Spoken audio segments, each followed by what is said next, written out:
her chest. Put the gun down before you kill someone.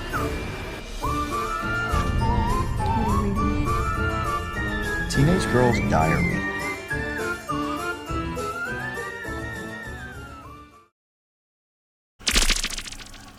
Hello, and welcome to another Dollar Store Drive-In. I am your host, Laura. I'm Joel. And we're the Newlydeads. We are, and this is Shaggy. Shaggy.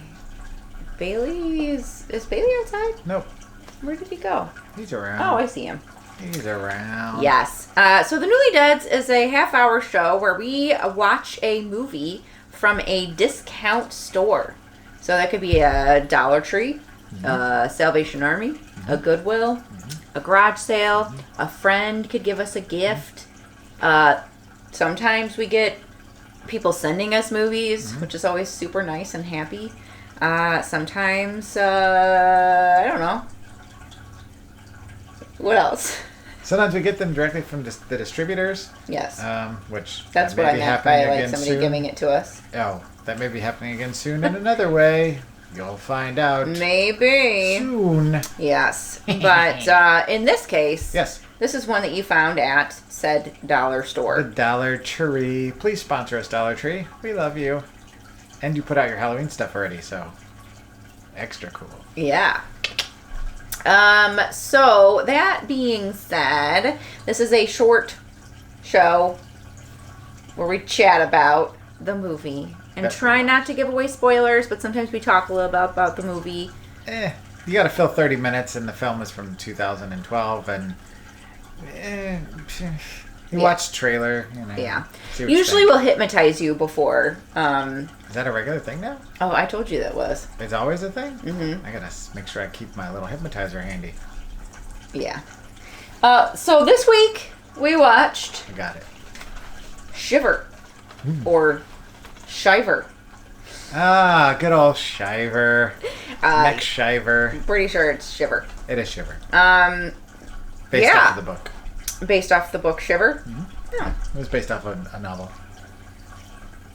Oh. So Danielle Harris, John Jarrett, and Casper Van Dien were in this movie, Casper Van Dien. which made Joel super happy. As per usual, I'm going to read the synopsis of the back, and so that way we can get a little bit of So, what to expect before what the to trailer. expect. Yes, before the trailer comes on. So Danielle Harris stars with Casper Van Dien and John Jarrett in this savagely entertaining thrill. So, I cannot talk today. Sorry, honey. I know you're doing your theater.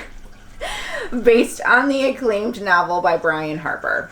The Griffin is a serial killer with a flair for the dramatic and a grisly trophy case of victims. But when he sets out to add shy young secretary Wendy Alden to his macabre collection, he gets more than he bargained for. Always one step ahead of the pursuing Detective Delgado, the brilliant psychopath penetrates police lines at will, circling ever closer to the target of his deranged fantasies.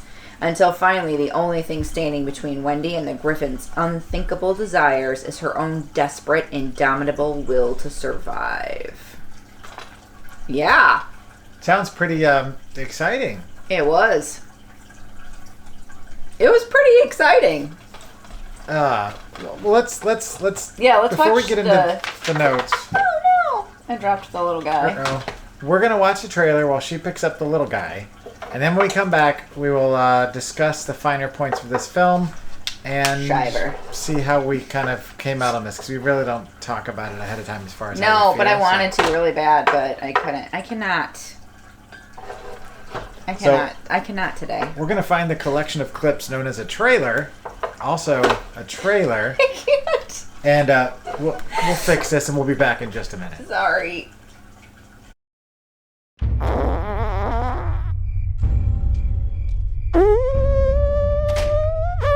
Oh, hello.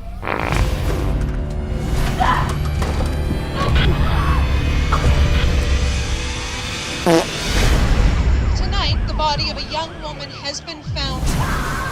would appear the Griffin has claimed another victim. I think that you should stay at my house tonight. Purely for, safety reasons, because there's a serial killer on the loose.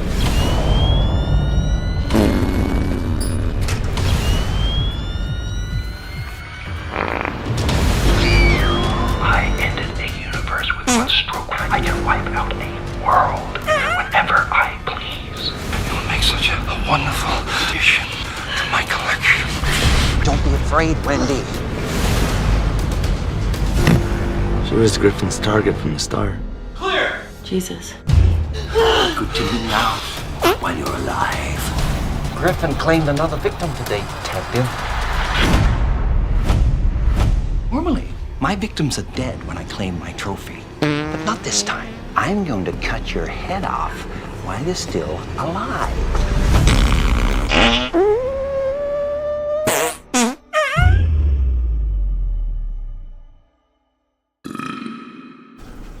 We're back. I gotta be careful. I got a new tattoo and I don't want to hurt it. Yeah. Mr. Newlydead probably threw some fun things in that trailer. Maybe. Maybe not. Sometimes we do, sometimes we don't. It just depends on the things. Life. So, life. I mean, all right. Yeah, let's talk a little bit about the movie. So, first of all, as we discuss every week, we take notes. Sometimes she takes them, sometimes I take them. I always take them. Sometimes she prints them, sometimes she doesn't. But I always draw little pictures kind of related to the film, although this doesn't really relate, but this does. Anyway, so Shiver is from 2012, and it very much feels like it's from 2012. 4.3 out of 10 on the Internet Movie Database. It is also Really? known as Skin Collector. He doesn't collect skin, though. He collects heads. Yeah. He collects heads, hence the heads. These are our wedding heads, by the way. These were featured at our wedding. And that's Wedding not a joke. heads.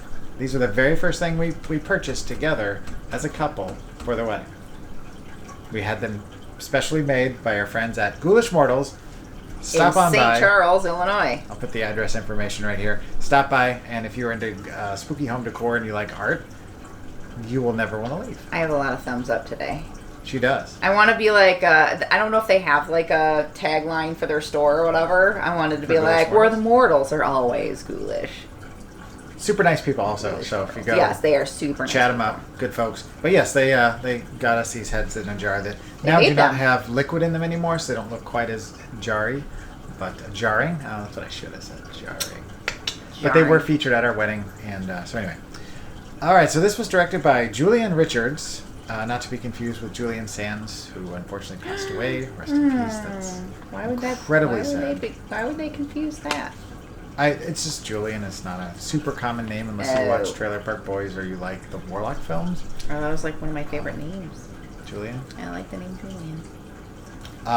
He directed a film that I remember seeing the box on the shelf or like ads for it or something. It was, I guess it might have been past the video store rental at that point.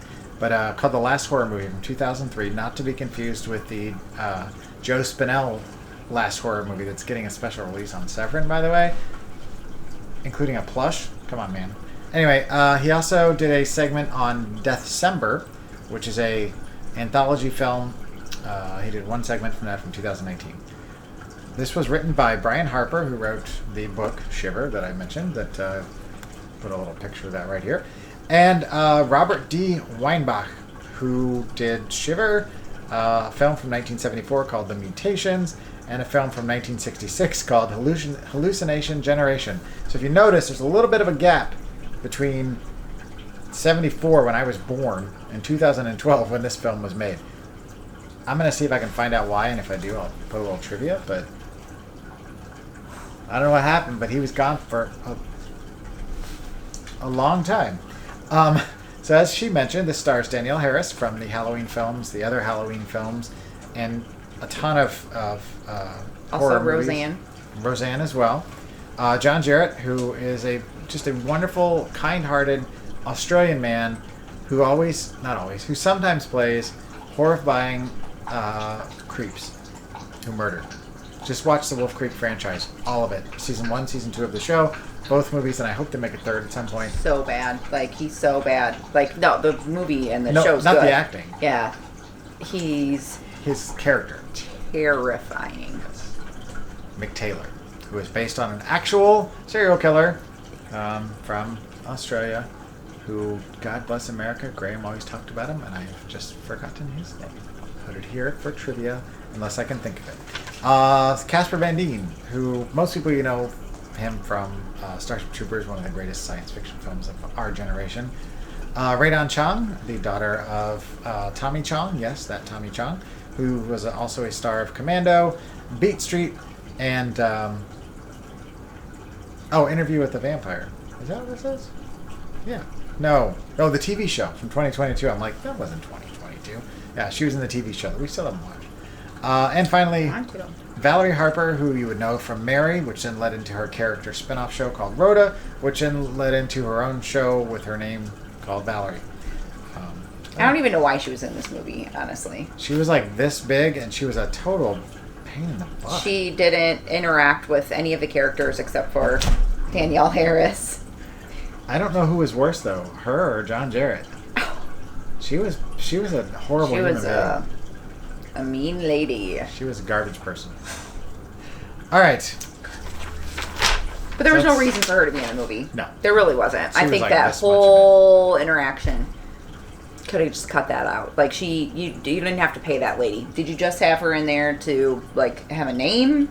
Maybe did Julia you Richards did you owe her something? Did she do a favor for you? Like, you know what I mean? Did like, she hit your car and this was how she paid you back? No. Like, I feel like the opposite. Like, they owed her a part or something. Or she just wandered in off the street and was like, "Hey, what's going on here?" I'm Valerie Harper of the show Valerie Harper. And then she I would like to be in your movie. In the movie, and she ad-libbed all her libes. Lives? It's a lib. Hashtag live. It's been a long day. It's been a long day. It's been a long year. So, I'm going to start with you this time because clearly I think we have divided a little bit, or we're a little divided on this. Yeah, I think you didn't like it. So, what did you think? I liked it. You did not. No. Yeah, you hated it. I wouldn't go that far. I got the vibes when I was watching it. The vibes? From you. From me? I thought you meant like you just got like weird vibes from the movie. I feel like it was like a made-for-TV movie. Yes, exactly. But that doesn't mean that I hate it. Was it not a made-for-TV? No. Oh. Not that I'm aware of. I felt like it was a made-for-TV movie. Felt that's like it. exactly what it felt like. Do you know why? Huh? Do you know why? Do I know why it felt like a made-for-TV movie? Because the effects of like the blood and stuff were all like CGI'd. That would work. The pacing of the movie felt like a made-for-TV movie. That would work. It kind of seemed like a Law and Order. Bum bum. A little bit. Bum bum. Why else? Well, I was thinking because of the music, which was done by Richard Band, who is the brother of Charles Band, who's the man behind Full Moon Entertainment, and who does most of the Full Moon Entertainment movies, which are typically films that were straight to video or straight to like Showtime or whatever, Cinemax. So I feel like his music just lends itself to like that. Yeah, that Cinemax kind of.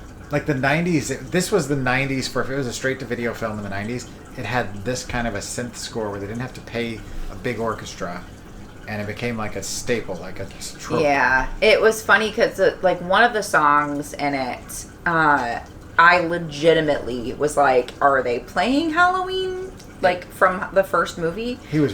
It sounded very similar, like the kind of noises and the kind of like noises. It was very. It was Halloweenish. And, Danielle Harris was in the Rob Zombie 2007 and 2009 versions of the film, and she was in the, part 4 and 5 of the original franchise. So, maybe that was his way of paying tribute. Maybe. Or maybe it was just an accident. I don't know.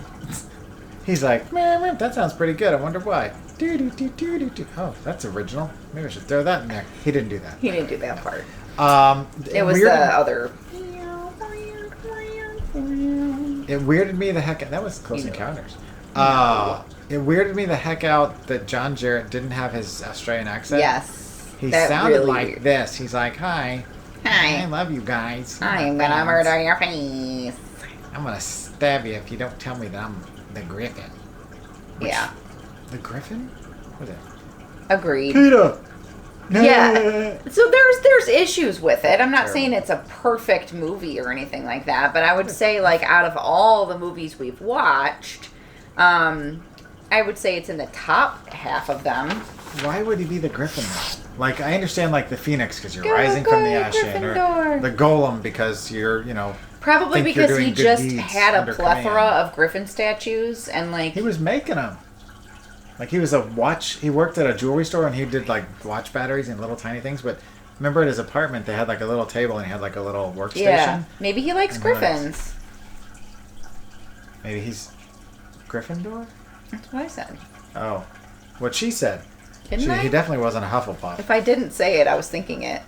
I'm going to think I said, you did. go, Gryffindor. I'm betting you did. In my head, maybe. I think my biggest problem with the film, and I love all the people in it. To be honest, I'm fans of pretty much everybody involved except Valerie Harper. I mean, I could take her or leave her. I watched her back in the day. She was mean. But most of the rest of them I've watched in multiple things. But it was just super uneven.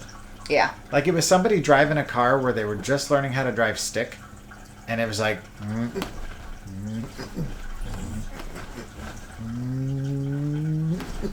Just like, hey buddy. Shaggy agrees.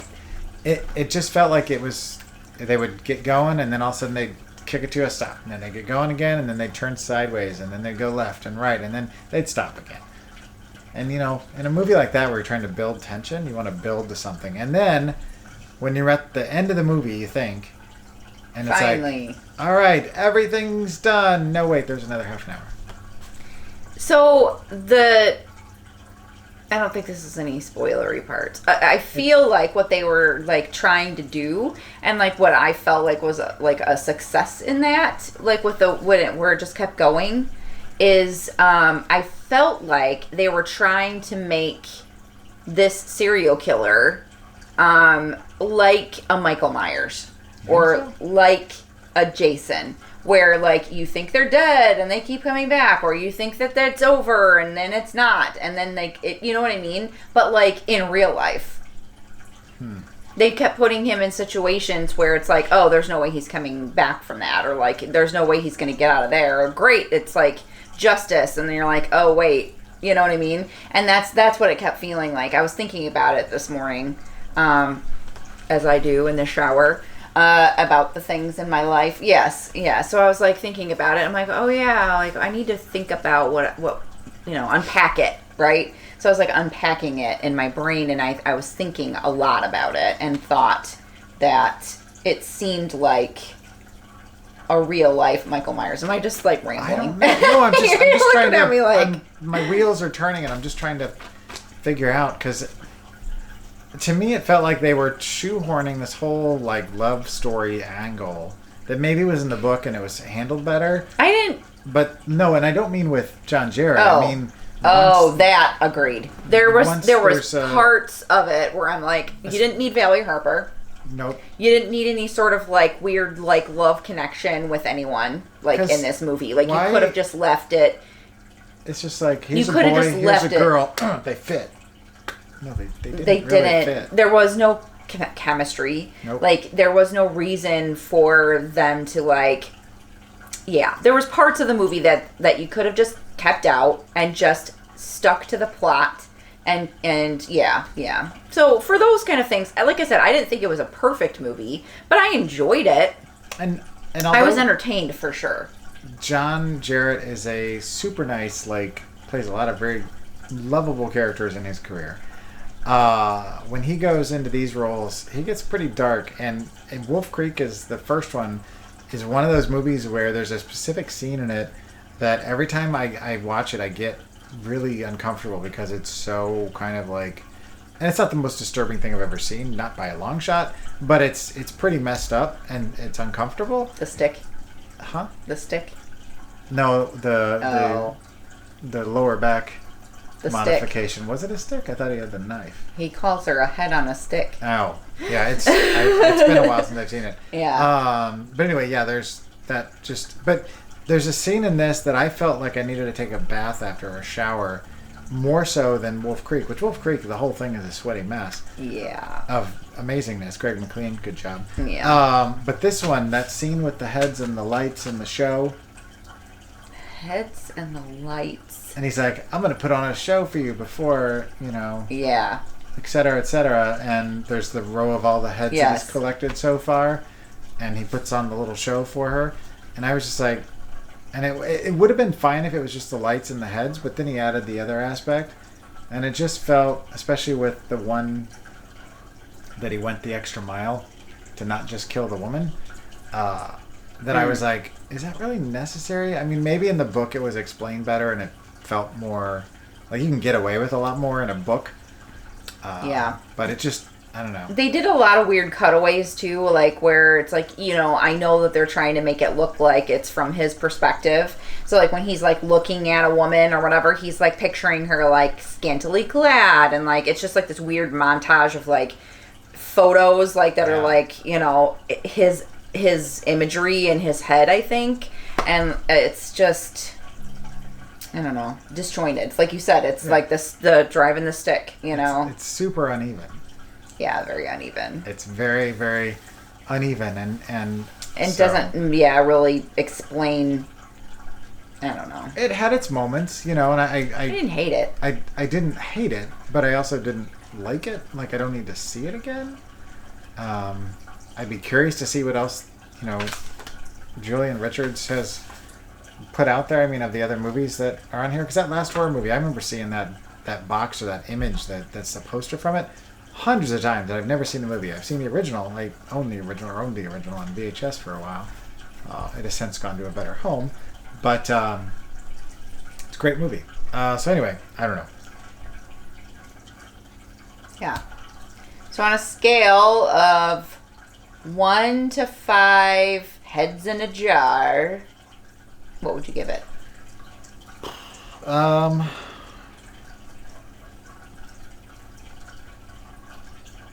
So for the cast, and I apologize, I need to fill the fish tank with water, so if you hear that, that's the fish tank.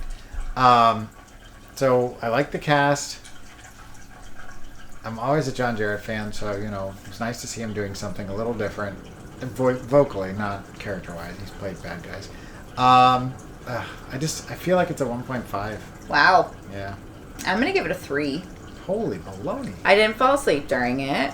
I legitimately was entertained. She's like, this is good. And I was like... I was like, I know. And he wasn't saying anything. And so I was like, I don't think he likes this movie. It was entertaining though. I feel like it was pretty rapey. That's for sure. Like, there's only the one scene. Where no, he was rapey all along. Really creepy rapey. It was post-coital. Yeah, a lot of grody, rapey. What's the word? He was very rapey. I don't know. You get the point. He was doing things after the fact. Right. And, until he met someone else. Yeah. Yeah. So I'm going to give it a 3. I didn't fall asleep. Yep. I liked it better than Mermaid's Curse and Tattoo. They give those guys a lot of press. The Killer Tattooist, a.k.a. Skinned. Speaking of which, a.k.a. Skin Collector. Oh. And then the third one is just for what? Not falling asleep. No, you said not falling asleep. Liked it better than those two movies, and I feel like I was entertained. She's like... But I wasn't, blown away. Russell Crowe. Are you not entertained? I'll have to put that gif here or something. After I do this, so you guys can see me put my arms out really wide. Because I'm like Scott Stapp, if you know what I mean. I think you do. Anyway. Arms wide open, baby. So... What would you recommend if they don't want to watch this movie? I mean, one of the top 25 greatest films of all time is what I'm going to recommend. So it's not a deep dive. It's not something you probably haven't seen before. It's not something I'm sure you've all heard of it. But it has heads in a jar. It has a little bit more subtle love story. It's got a serial killer. It's got a a cop angle / FBI angle. And if you haven't figured it out already, it's 1991. It's Jonathan Demme's The Silence of the Lambs. The Silence of the Lambs. Because that movie is, I mean, Hannibal Lecter is one of the greatest creations of villains that's been, in my opinion. Everything to do with that franchise, I love. Even Hannibal Rising. Thomas Harris is a genius. I liked all the portrayals of it, even in the original Manhunter with Brian Cox. But Silence of the Lambs is it's one of the first films I ever owned on any format. I bought it on VHS. I see why you chose it. And I love it. I love that movie. I could watch that anytime. I haven't watched it in a long time. I definitely see why you chose it. It has a lot of the same elements, yeah, just in a much more... even in the beginning, when he's at a diner and he's chatting up the waitress or whatever, and it's very similar to, There were lots of... and I struggled with this for a little bit because I'm it doesn't... there's not going to be anything that fits exactly, but it had enough of the elements that I'm so... yeah. Good. And watch it tonight. It's a 10 out of 11,000... I don't know what I'm saying. Yeah. It's 11 out of 10 stars. What are we watching next week? Oh, yeah. So out of a randomization, we have chosen to watch... Thanks, Google, for providing us with a number. This is not going to be good, I don't think. Cruel Peter. Not Struel Pita. Cruel Pita. You're so cruel, Pita. True evil never dies. I feel like that is something Halloween. We've seen before. That's yes. a Halloween, I think, isn't it? True evil never dies. The Darkest Eyes. Oh, none of this. It just... I looked at the back. Good. I never read it ahead of time because I want to hear it from her first so I can, react. Right. But just looking at the pictures on the back, I'm like, this is going to be another, Reside / The Summoning is what I'm afraid of. Just maybe not foreign. Not a foreign film. Anyway, so yes. After the tragic death of her mother, Bianca makes an attempt to contact her spirit. Oh, yeah. In the process, she unknowingly summons Peter, a 13-year-old boy who lived a life of violent and evil ways. I always have to mess up a sentence. That's all right. You'll read it again next week. Anyway. And was ultimately killed in an act of revenge. Whoa. Now Bianca's father must dig for the truth to save his daughter from a curse before the victim of Peter's vicious acts from beyond the grave. Oh, before they become victims.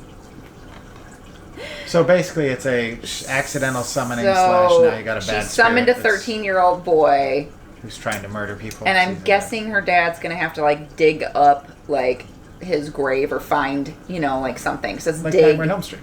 Dig for the truth. Or John Saxon digs up Freddy's bones to maybe try and fix the Or problem. I was thinking, or the oops, spoiler, sorry. I was thinking the Ring, where they had to get her and find the thing. Else, yeah. That's what I'm thinking. But Peter's cruel. These are cruel. Violent cruel and evil Peter. ways. And he was ultimately killed in an act. I'm going to just say it right now. I don't know what she's going to say, 1 out of 5 whats, but I'm going to say that's going to be, I'm going to guess a half already. I do not have high hopes for this film. Yeah. Cruel Peter. That's what I was singing too. Mm-hmm. We're twinsies. Oh no, that's not bad. No, we're not twinsies. We're not related in any way, shape, or form. We are Just twin by flames. You are my soul nerd. All right. So what else? Where can they find us? They can find us at thenewlydeads.com, where you can buy things like this or like this that we've created with our own two hands. And you can also find our old episodes of Dollar Store Drive-In prior to the changeover and set design on our YouTube channel at youtube.com/@thenewlydeads, along with current content. We're releasing new content every single week, so go check out that. It is free for all. And anything else? No, that's it. Oh, and also Ghoulish Mortals, I'll put the address up one more time. If you're in St. Charles, Illinois, please go there, then head over to Rocket Fizz, grab a drink, and then go down and get some breakfast at this place that's down there. They had pretty delicious breakfast, but I don't remember the name of it. There's a whole bunch of cool places in St. Charles. It's a cool little town. It is the coolest place to go. So you should go check it out if you've never been there. Agreed. Alright, well thank you very much for watching, and until next time... Keep it cheap and creepy.